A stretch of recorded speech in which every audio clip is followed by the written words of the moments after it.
YouTube channel skill earning. Today हम start करेंगे gear cutting process के बारे में एक वीडियो की हेल्प से, लाइव वीडियो। तो फर्स्ट ये हमारे गियर हैं, डिफरेंट टाइप्स के गियर हैं। सेकंड जो हमने कट किया है गियर, वो स्पर गियर कट किया है, जो है कि 20 टीथ का गियर है। ये हमारा 1 टीथ हो गया, सेकंड टीथ, थर्ड, फोर्थ, ऐसे करते हुए टोटल ये सरकमफ्रेंस पे 20 टीथ है।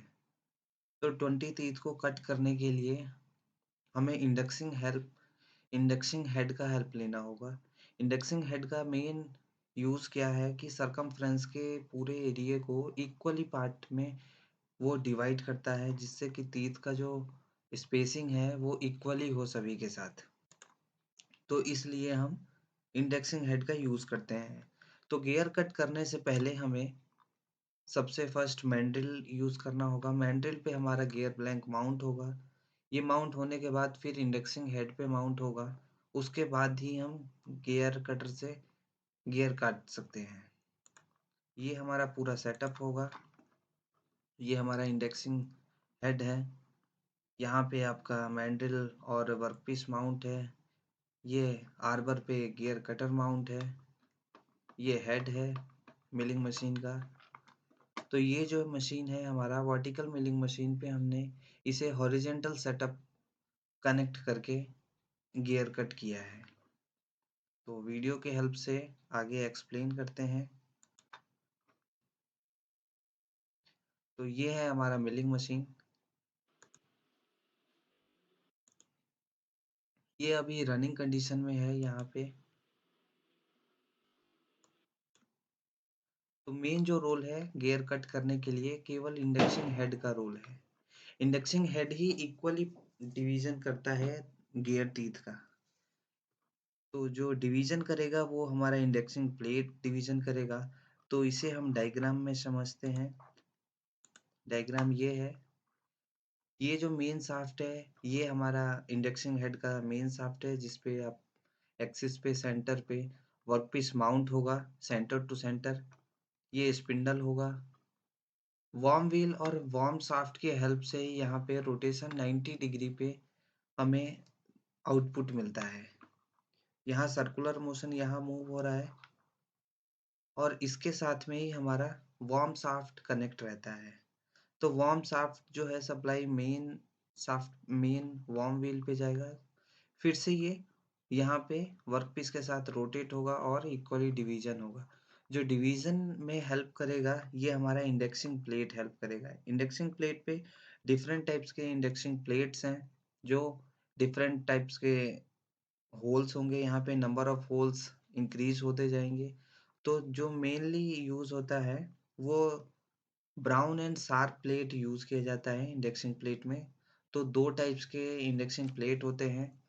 फर्स्ट जो प्लेट होता है वो हमारा brown and sharp indexing plate होता है। सेकंड होता है सिंसिनेटी इंडेक्सिंग प्लेट।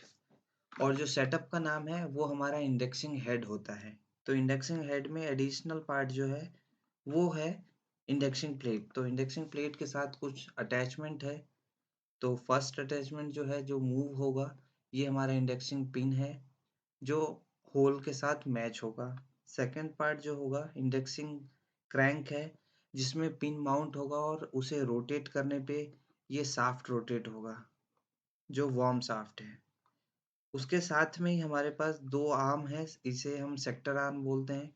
जो हमने रोटेशन और नंबर ऑफ होल्स कैलकुलेशन की हेल्प से फाइंड आउट किया है, उसे मूव करने में और इक्वली डिवीजन इजी मेथड से मूव कराने के लिए ये हेल्प करेगा। और मेन जो है ये इंडेक्सिंग प्लेट है। तो वीडियो पे आते हैं। सेम यहाँ पे ये जो येलो वाला पार्ट है ये हमारा सेक्टर आर्म हो गया। ये इंडेक्सिंग क्रैंक है। ब्लैक वाला जो पार्ट है ये इंडेक्सिंग पिन हो गया। और ये पूरा सेटअप इंडेक्शन हेड। ये जो फ्रंट पार्ट है ये इंडेक्सिंग प्लेट है और इंडेक्सिंग सरफेस प्लेट है इसका, जिसपे सेंटर लगा हुआ है। और ये मैंड्रिल के हेल्प से हमारा वर्कपीस होल्ड होगा, क्योंकि यहाँ पे सेंटर टू सेंटर होल्ड होगा। तो जब हम रोटेट करेंगे वर्कपीस को तो वहाँ पे स्लिप होने का चांसेस है। तो स्लिप को रिमूव करने के लिए यहाँ पे एंटी लॉक सिस्टम के लिए हम डॉग कैरियर का यूज़ करेंगे। डॉग कैरियर जो है ये है वर्कपीस के साथ टाइट हो जाएगा और जिस सेकंड एंड जो है वो सरफेस के साथ कनेक्ट होगा। जैसे ही सरफेस मूव होगा उसी तरीके से फिर वर्कपीस भी आपका मूव होगा। ये क्लॉकवाइज़ और एंटी क्लॉकवाइज़ दोनों कंडीशन में वर्क करता है। प्लेट जो होगा मेनली ये 3 टाइप्स के प्लेट होंगे। इसमें विजिबल होगा। तो फर्स्ट जो हमारा प्लेट है, 2 टाइप्स के मेन प्लेट हो गए, brown and sharp indexing plate और सिंसिनेटी इंडेक्सिंग प्लेट। तो ईच में सिंसिनेटी इंडेक्सिंग प्लेट में एक प्लेट होगा, उसी प्लेट पे फ्रंट साइड और बैक साइड में होल होंगे, जो कि ब्लाइंड होल होगा।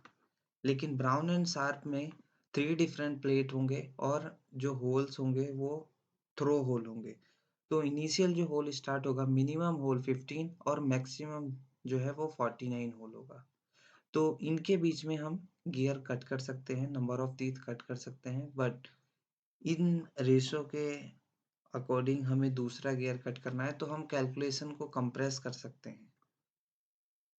कंप्रेस करके फिर हम नंबर ऑफ फुल रोटेशन और number of holes find out कर सकते हैं।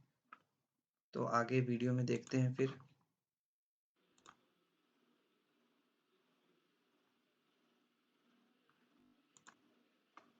यहाँ पे जो है हमने जो प्लेट यूज़ किया है वो सेकंड प्लेट है। सेकंड प्लेट जो है 21 से उसका इनिशियल होल स्टार्ट होगा।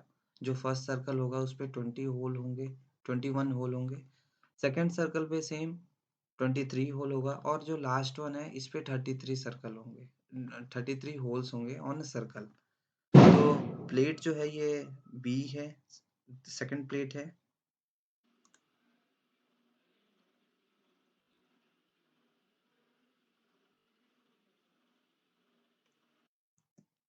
यहाँ पे हमारा गियर कटर लगा हुआ है जो कि ये क्लॉकवाइज रोटेशन में मूव हो रहा है और कास्ट आयरन का हमारा वर्कपीस है जो मेंडल के हेल्प से माउंट है डेड सेंटर के साथ में। और यहाँ पे बहुत ही स्लो मोशन में यहाँ कटिंग की जा रही है। जब भी गियर कटिंग किया जाता है तो वो फास्ट मोशन में नहीं होगा, वो स्लो आरपीएम पे और हैवी टॉर्क के साथ होगा, क्योंकि गियर कट करने के लिए हमें फोर्स ज़्यादा चाहिए और आरपीएम कम होना चाहिए। ये हमारा डीआरओ है, डिजिटल मीटर है, डिजिटल एनालॉग सिस्टम है।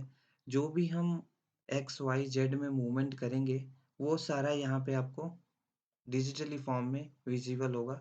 अदरवाइज हैंडल पे भी एनालॉग है, वहाँ पे आप मैनुअली सेट कर सकते हैं।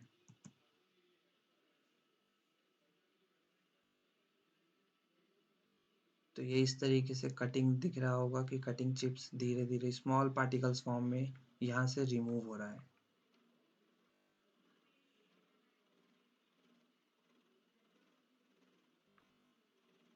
इसी तरीके से ये पूरे सरकमफ्रेंस पे तीत कट करेगा। ऑलरेडी हमने एक गियर कट किया है जो कि 20 टीपीआई 20 तीत का है।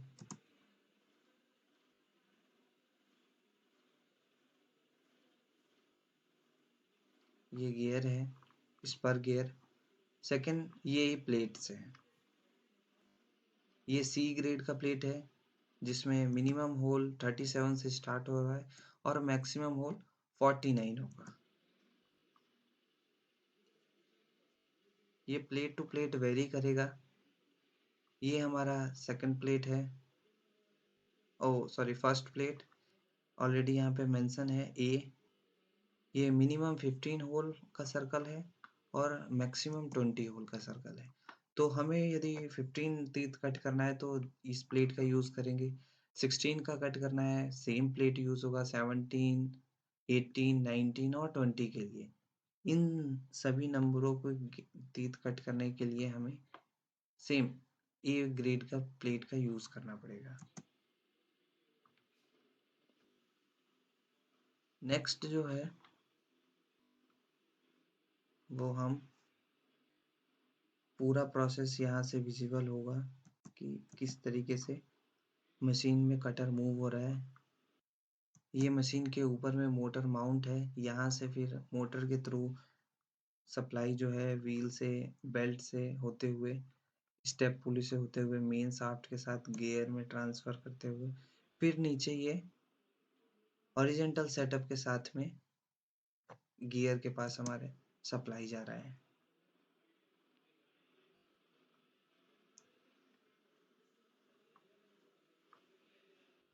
कटिंग करने वाला जो ये टूल है इसे हम गियर कटर बोलते हैं या गियर मिल कटर भी बोल सकते हैं हम।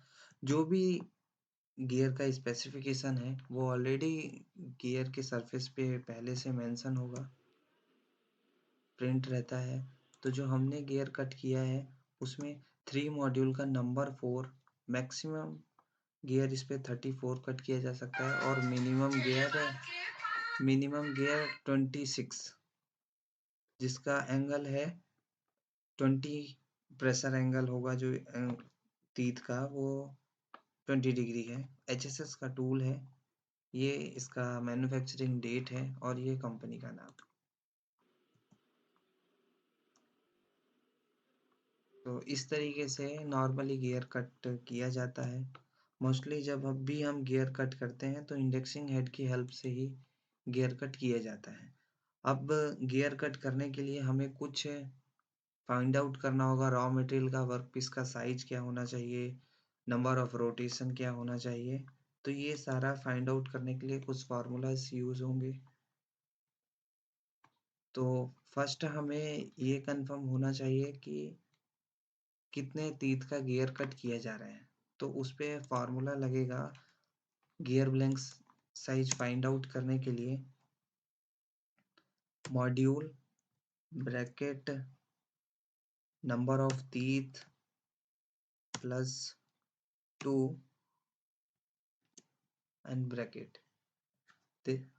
तो इस फार्मूले पे हमें gear blank size find out होगा। ये स्टैंडर्ड फार्मूला है। तो m is equal to module we have module 3 module and bracket number of teeth we need 20 teeth plus 2। तो फर्स्ट ऑफ ऑल हम ब्रैकेट सॉल्व करेंगे तो ब्रैकेट जो solve होगा 20 प्लस 2 22 into 3, so 3 into 22 is equal to 66। तो जो gear blank का साइज होगा, रॉ साइज वो 66 होगा, 66 होगा। उसके बाद इंडेक्सिंग प्लेट में रोटेशन फाइंड आउट करने के लिए जो फार्मूला लगेगा उसके लिए हम फार्मूला लगाते हैं number of warm gear 40 and number of teeth, cutting teeth n। तो फार्मूला हो जाएगा हमारा 40 वार्म गियर पे जो वार्म व्हील पे टीथ है एंड डिवाइड 20 जो टीथ हमें कट करना है, डिवाइड करने पे इज इक्वल टू 2। 2 मीन्स की जो 2 आया है ये 20 टीथ पे, 20 टीथ का हमें गियर कट करने के लिए नॉर्मली इंडेक्सिंग प्लेट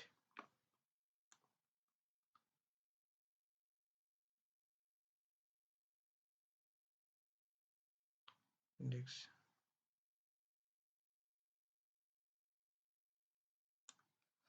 तो यहाँ पे हम 20 टीथ फाइंड आउट हुआ है।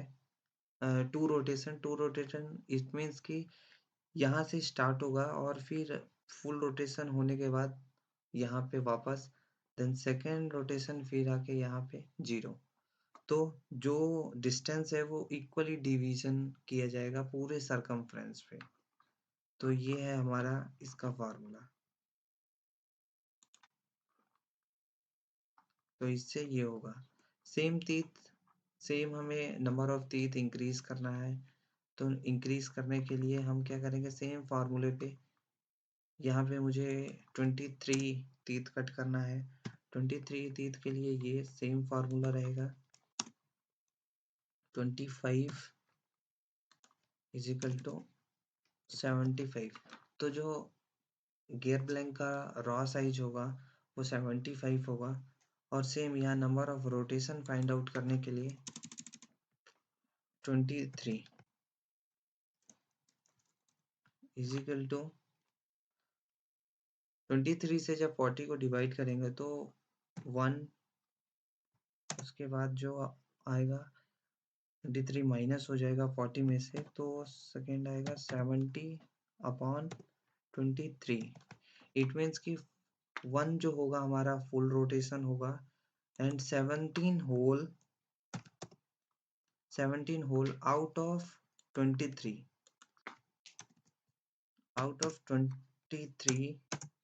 whole circle should be taken for each division। each division के लिए हमें हर बार आपको 1 रोटेशन और 17 होल, 1 रोटेशन और 17 होल, लेकिन 23 वाले सर्कल पे बार बार मूव करके हमें टीथ का जो भी डिस्टेंस है वो ट्रेवल कराना होगा। जो ट्रेवल होगा वो हमारा इंडेक्सिंग पिन से होगा। इंडेक्सिंग पिन, जो ये हमारा इंडेक्शन पिन है, इंडेक्शन पिन जैसे मूव करेंगे ये मूव होगा तो मूव प्लेट फिक्स होगा, लेकिन केवल इंडेक्सिंग पिन जो है वो मूव होगा और इंडेक्सिंग आर्क मूव होगा, इंडेक्सिंग क्रैंक मूव होगा। इन दोनों की हेल्प से शाफ्ट मूव होगा। शाफ्ट से जो पावर जाएगा वो वार्म व्हील पे जाएगा और वार्म व्हील से स्पिंडल, स्पिंडल से होते हुए स्पिंडल से सेंटर पे, सेंटर के साथ में हमारा वर्कपीस माउंट है और वर्कपीस का जो डॉग करियर के साथ में सरफेस प्लेट के साथ में अटैच है। तो जैसे यहाँ मूव होगा वैसे रोटेशन यहाँ पे आएगा। तो इस तरीके से हम गियर के सरफेस, गियर टीथ का डिवीजन करते हैं। तो इस वीडियो में बस इतना ही, और यदि एक्स्ट्रा या डीप जाना होगा इस वीडियो के बारे में तो बाकी आप कमेंट में लिख सकते हैं कि आपको कोई भी डाउट है इस वीडियो से लेकर या किसी पार्ट्स को लेकर, तो आप कमेंट कर सकते हैं कमेंट बॉक्स में। Thank you.